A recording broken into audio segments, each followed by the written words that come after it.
ஸ்ரீ காசி காண்டம் 39ஆம் அத்தியாயம். அபிமுக்த இறைவனின் வெளிப்பாடு. குறிப்பு: லிங்க புராணத்தின் அதிகாரத்தின் பேரில் லக்ஷ்மிதரர் ஞானபாபிக்கு வடக்கே அபிமுக்தேஸ்வரரை கண்டுபிடித்துள்ளார். துல்லியமாக இன்று மசூதி நிற்கும் இடத்திலும் விஸ்வேஸ்வரர் முன்பு அமைந்திருந்த இடத்திலும் புராணங்களும் வாரணாசியில் நவீன பாரம்பரியமும் அபிமுக்தேஸ்வரரை விஸ்வேஸ்வரரின் குருவாக கருதுகின்றனர். அவரை அவர் வணங்கினார். இன்று அந்த லிங்கத்தின் ஒரு தடயம் ஞானபாபியின் வடக்கு பகுதியில் 3 முஸ்லிம் கல்லறைகளுக்கு மத்தியில் மறைந்திருக்கும் ஒரு பழங்கால கல் துண்டு அங்கு உள்ளது. மகா சிவராத்திரி நாளில் அதன் மீது சில மலர்கள் தூவப்படுகின்றன. சமீபத்தில் தற்போதைய விஸ்வநாதர் ஆலயத்தின் தென்கிழக்கு மூலையில் ஒரு லிங்க அபிமுக்தேஸ்வரர் நிறுவப்பட்டது. ஸ்கந்தர் கூறினார்: மகிமையான அகஸ்திய முனிவரே, அபிமுக்தரின் பாவத்தை அழிக்கும் கதையை கேளுங்கள். இது நிரந்தர முக்தி மற்றும் நல்வாழ்வின் மகிமையை அடைவதற்கான வழிமுறையாகும். வேதங்களில் வெளிப்படுத்தப்பட்ட உச்ச பிரம்மம் பிரபஞ்சமில்லாதது, நிச்சயமற்றது, பன்முகத்தன்மை அல்லது நிலையான வடிவம் இல்லாதது, வெளிப்படாதது மற்றும் மொத்த மற்றும் நுட்பமான வடிவங்களை கொண்டது. இந்த முழு பகுதியிலும் பரவியுள்ளது. அது எங்கும் நிறைந்திருந்தாலும் அதற்கு அப்பாலும் வெளியேயும் வேறு என்ன இருக்கிறது? இது உயிரினங்களை இடம்பெயர உள்ள உலகத்தின் அடிமைத்தனத்திலிருந்து விடுவிக்கும் திறன் கொண்டது. பாபா சிவபெருமான் இங்கேயே உயிரினங்களை எவ்வாறு விடுவிக்கிறார் என்பதை கேளுங்கள். சிவபெருமான் விடுவிக்க இயலும் உயிரினங்கள் சிறந்த யோக பயிற்சியின் உதவியுடன் எந்த மறைமுக ஆசையும் இல்லாமல் அல்லது மிகுந்த தவத்தின் மூலம் செய்யப்படும் சிறந்த கொடைகள். ஆனால் காசி ஆலயத்தில் விடுதலையின் செயல்பாட்டில் சிவபெருமான் சிறந்த யோக பயிற்சியின் உதவியையோ சிறந்த தாராளமான கொடைகளையோ அல்லது நீண்ட கால தவத்தின் உதவியையோ நாடுவதில்லை. ஏனென்றால் மிகப்பெரிய பேரிடர்களின் போதும் அவர் காசியிலிருந்து தன்னை பிரித்து கொள்வதில்லை. இதுவே சிறந்த யோகம். இங்கே மற்றொரு விஷயம் பயன்படுத்தப்படுகிறது. நல்ல மனநிலையுடன் விஸ்வ இறைவனுக்கு தவறாமல் வழங்கப்படும் மலர், பழம், இலை மற்றும் நீர் இந்த விஷயத்தில் சிறந்த கொடையாகும். கங்கையின் அமிர்த நீரில் நீராடிய பிறகு பக்தர் முக்தி மண்டலத்தின் அதாவது முக்தியின் மண்டபம் சிறிது நேரம் சீராக அமர்ந்தால் இதுவே மிகச்சிறந்த தவம். காசியில் ஒரு பிட்சுவை பிச்சைக்காரர் துறவி முறையாக கௌரவித்த பிறகு அவருக்கு தானம் வழங்குவது ஒரு பெரிய புண்ணிய செயலாகும். துலா புருஷம் தானம் செய்பவர் பக்தருக்கு சமமான எடையுள்ள எதையும் பரிசாக கொடுப்பது. இதில் 16இல் ஒரு பங்கை கூட பெற தகுதியற்றது. இறைவனின் வலது புறத்தில் தனது இதயத்தில் விஸ்வேஸ்வரரை பற்றி யோசித்த பிறகு ஒரு கணம் விழிகளை மூடிக்கொண்டால் இதுவே மிகச்சிறந்த மகா யோகம். புலன்களின் நிலையற்ற தன்மையை அடக்கி பசி மற்றும் தாகத்தை முற்றிலும் புறக்கணித்து காசியில் நிலைத்திருந்தால் இதுவே மிக கடுமையான தவமாகும். இங்கு 14ஆம் சந்திர நாளில் இரவில் மட்டும் உணவு உட்கொண்டால் ஒவ்வொரு மாதமும் சந்திராயன விரதத்தை செய்வதன் மூலம் மற்ற இடங்களில் கிடைக்கும் பலனை பெறுவார். காசியில் மிகுந்த நம்பிக்கையுடன் ஒரு உபவாசம் விரதம் கடைபிடிப்பதால் வேறு இடங்களில் 1 மாத விரதத்தின் பலனை நிச்சயமாக பெறுவார். சந்தேகத்திற்கு இடமின்றி காசியில் 11ஆவது சந்திர நாளில் விரதம் இருப்பதன் மூலம் வேறு இனங்களில் சாதுர்மாசிய விரதத்தின் பலனாக குறிப்பிடப்படும் பெரும் பலனை பெறுவார். காசியில் சிவராத்திரி நாளில் விரதம் இருப்பதன் மூலம் வேறு இடங்களில் 6 மாதங்கள் சமைக்கப்பட்ட உணவை தவிர்ப்பதன் மூலம் நிச்சயமாக பலனை பெறுவார். முனிவரே, ஒருவர் காசியில் 3 தினங்கள் விரதம் இருப்பதன் மூலம் புனித விரதங்களை கடைபிடிப்பவர் 1 வருடம் காலம் இருப்பதன் மூலம் முழு பலனை பெறுவார். காசியில் வடக்கு திசையில் பாயும் கங்கையின் தண்ணீரை அருந்துவதன் மூலம் அது ஒரு வாய்க்கூட இருந்தாலும் ஒவ்வொரு மாதமும் குச நீரின் நுனிகளில் இருந்து தண்ணீரை குடிப்பதன் மூலம் வேறு இடங்களில் கிடைக்கும் பலனை பெறுவார். காசியில் எல்லையற்ற மகத்துவத்தை விவரிக்கும் அளவிற்கு யார் திறமையானவர்கள்? அங்கு இறக்கவிருக்கும் ஓரொரு உயிரினத்தின் செவிகளிலும் சிவபெருமான் ராம மந்திரத்தை கூறுகிறார். இறக்கவிருக்கும் ஒரு உயிரினத்தின் செவிகளில் சம்பமூர்த்தி அந்த எழுத்தை கூறுகிறார். அதை கேட்டதும் இறந்தவர் கூட அழியாதவர் ஆகிறார், முக்தி அடைகிறார். மந்தாரத்திற்கு சென்ற பிறகு சங்கரர் தங்களைப் போலவே மன்மதனின் எதிரியின் நகரத்தை அடிக்கடி நினைவு கூர்ந்தார். அதை மீண்டும் பெற மிகவும் ஏங்கினார். அதற்காக வருத்தம் கொண்டார். அகஸ்திய மாமுனிவர் கூறினார், ஆண்டவரே, பகவானே, பயங்கரமான தேவர்கள் தங்கள் சொந்த இலக்குகளை அடைவதில் புத்திசாலிகள் என்பதால் நான் காசி நகரத்தை விட்டு வெளியேற வேண்டிய கட்டாயம் ஏற்பட்டது. பகவான் ஹரன் ஏன் அதை விட்டு சென்றார்? பகவான் ஹரர் ஏன் அதை விட்டு சென்றார் என்றால், பினாகவில்லை ஏந்திய தேவர்கள் என்னை போன்ற மற்றவர்களை சார்ந்து இருக்கிறார்களா? ஏன் அவர் முக்தியின் ரத்தின குவியலான காசிகாவை விட்டு வெளியேறினார்? ஸ்கந்தன் கூறினார், மித்ரனுக்கும் வருணனுக்கும் பிறந்த முனிவரே, பிரம்மதேவரின் வற்புறுத்தலால் ஸ்தானு காசியை கைவிட்ட கதையை நான் கூறுவேன்.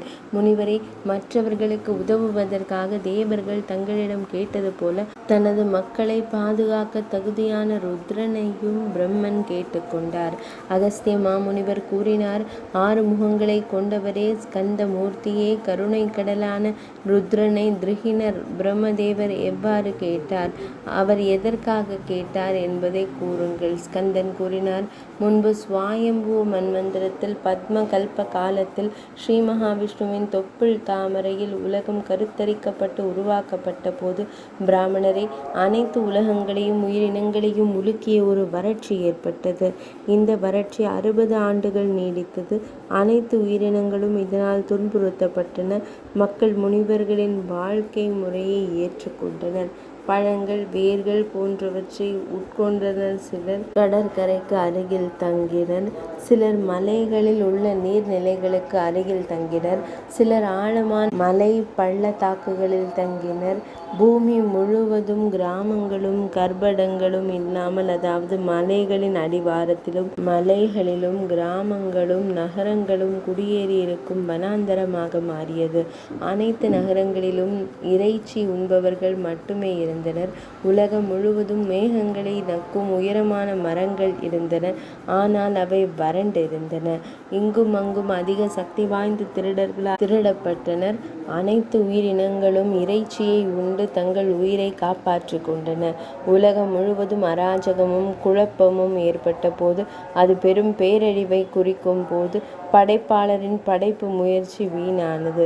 படைக்கப்பட்ட உயிரினங்களின் அழிவால் பிரபஞ்சத்தை படைத்தவர், அதாவது பிரம்மதேவர் மிகவும் கவலை கொண்டார். மக்கள் தொகை குறைந்து போன போது யக்ஞம் மற்றும் பிற சடங்குகள் குறைந்தன. சடங்குகள் நடைமுறையில் இல்லாத போது அனைத்து யக்ஞ புக்குகளும், அதாவது தேவர்களும் வலிமை இழந்தனர். படைப்பாளர் பிரம்மதேவர் கவலை கொண்டு சிந்திக்கத் தொடங்கினார்.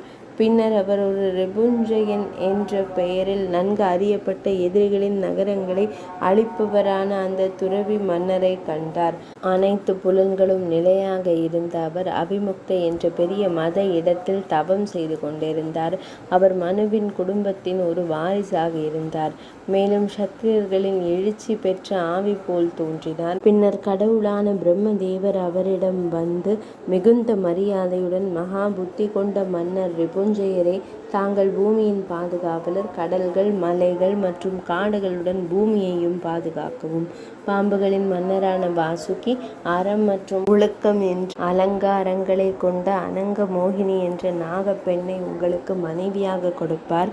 அரசரே, தாங்கள் குடிமக்களை நிர்வகிக்கும் விதத்தில் திருப்தி அடைந்த சொர்க்கத்தின் தேவர்கள், திவோ தேவர், அவ்வப்போது தங்களுக்கு நகைகள் மற்றும் மலர்களை கொடுப்பார்கள்.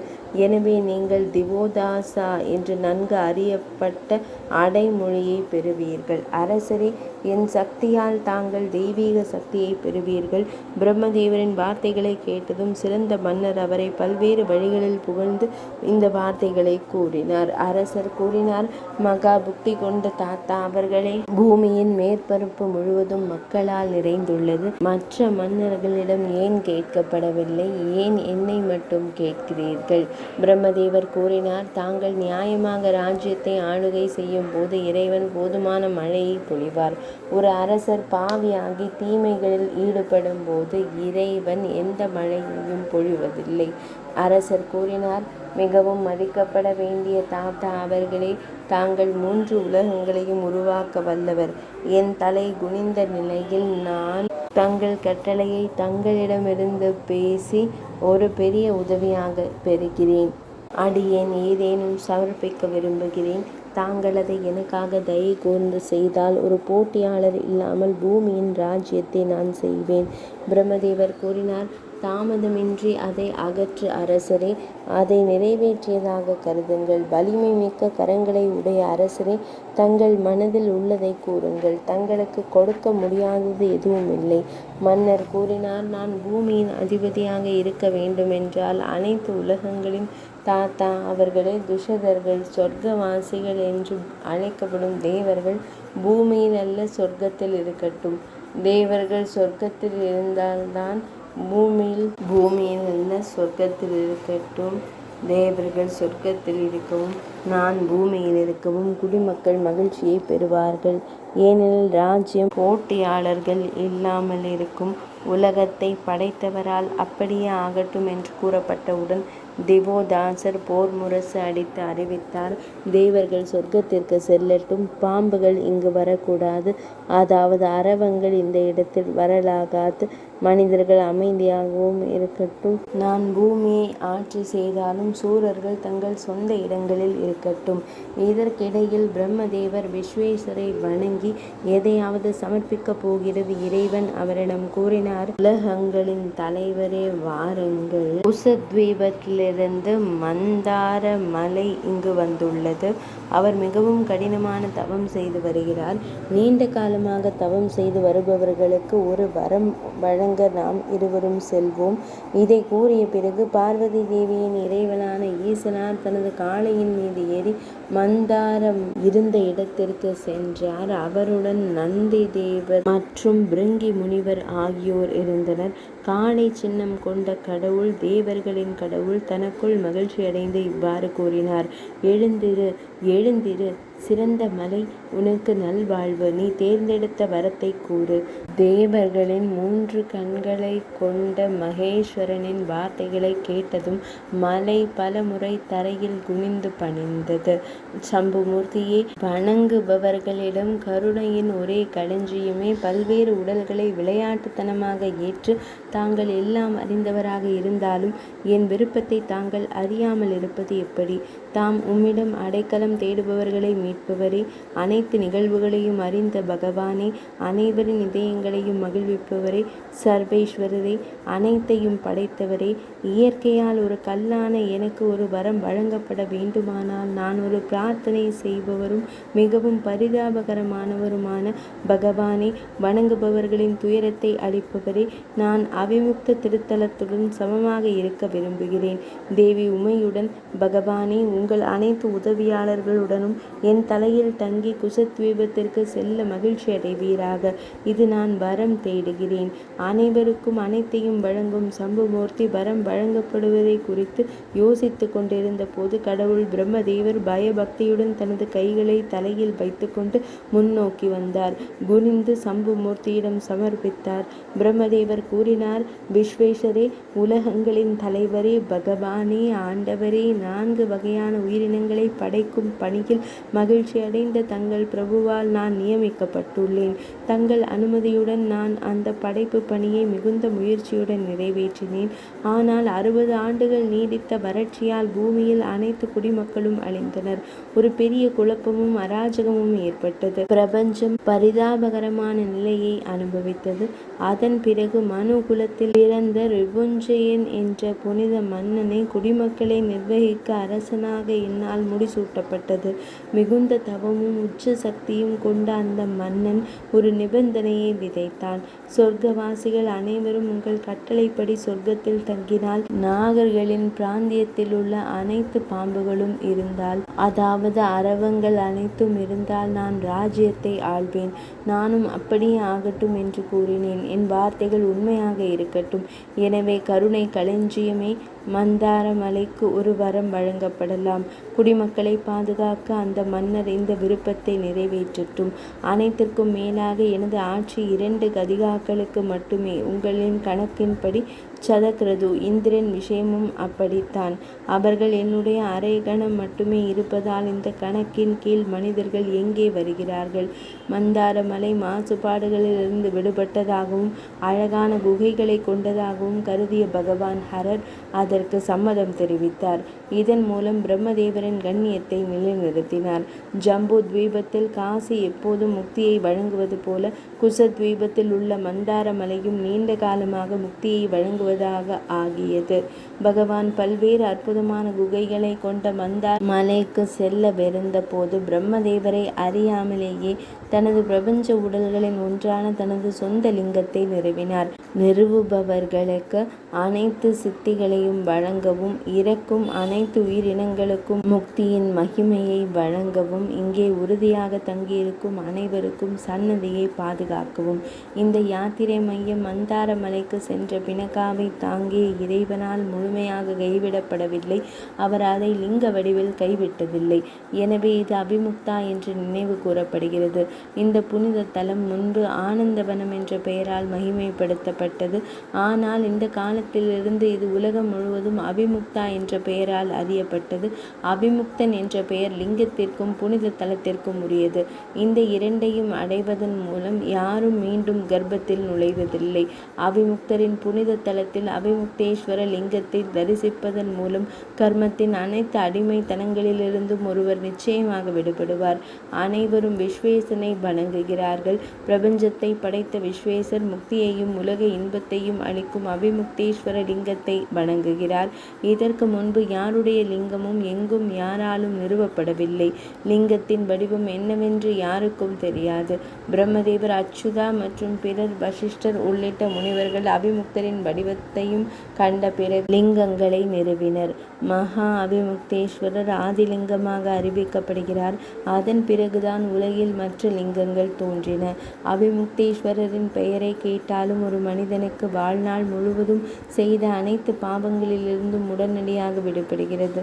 இந்த விஷயத்தில் எந்த சிந்தனையோ அல்லது யோசனையோ தேவையில்லை. தூரத்திலிருந்து லிங்க அபிமுக்தேஸ்வரரை நினைவு கூர்ந்தால் 2 பிறவிகளில் செய்த பாவங்களிலிருந்து உடனடியாக விடுபடுகிறார்.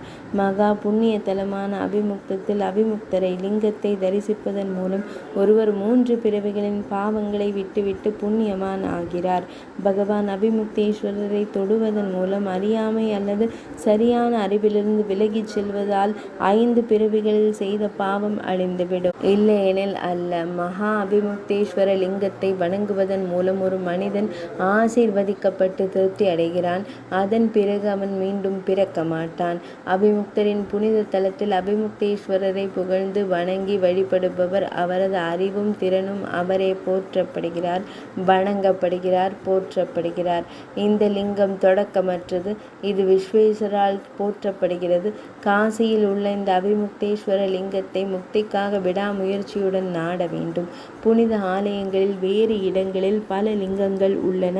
அவை இங்கே மாசத்தின் இருண்ட பாதியில் 14ஆம் நாளில் வருகின்றன. மாசத்தின் இருண்ட பாதியில் 14ஆம் நாளில் அபிமுக்தேஸ்வரின் முன்னிலையில் ஒருவர் விழித்திருந்தால் நிரந்தரமாக தூக்கமில்லாத ஒரு யோகியின் இலக்கை அடைகிறார். மனித வாழ்க்கையின் 4 நோக்கங்களையும் வழங்கும் பல்வேறு லிங்கங்கள் மாதத்தின் இருண்ட பாதியில் 14ஆம் நாளில் அபிமுக்தேஸ்வருக்கு சேவை செய்கின்றன.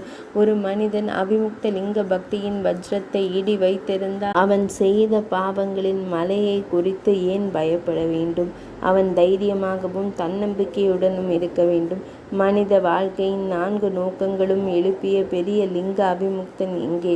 அற்பமான மற்றும் கருத்தரிக்கப்பட்ட தருணத்தில் அழிந்து போகும் பாவங்களின் மலை எங்கே? அவர்கள் விஸ்வேஸ்வரால் தலைமை தாங்கப்பட்ட அபிமுக்தன் என்ற பெரிய புனித தலத்தில் சிறந்த லிங்க அபிமுக்தனை காணாத ஏமாற்றப்பட்டவர்கள். அபிமுக்தனை சந்தித்த ஒருவரை தூரத்திலிருந்து கண்டும் ஒரு தடியை தாங்கிய யமன் பயபக்தியுடன் தனது கைகளை கூப்பி அவருக்கு வணக்கம் செலுத்துகிறான். அபிமுக்தன் காணப்பட்ட அந்த கண் பாக்கியம். அபிமுக்தேஸ்வரரை தொடும் கைகள் பாக்கியவான்கள். ஒருவர் தன்னை தூய்மையாக்க காத்து கொண்டு தினமும் 3 முறை ஜெபம் செய்தால் அவர் தொலைதூரத்தில் இறந்திருந்தாலும் காசியில் இறந்தவரின் பலனை பெறுவார்.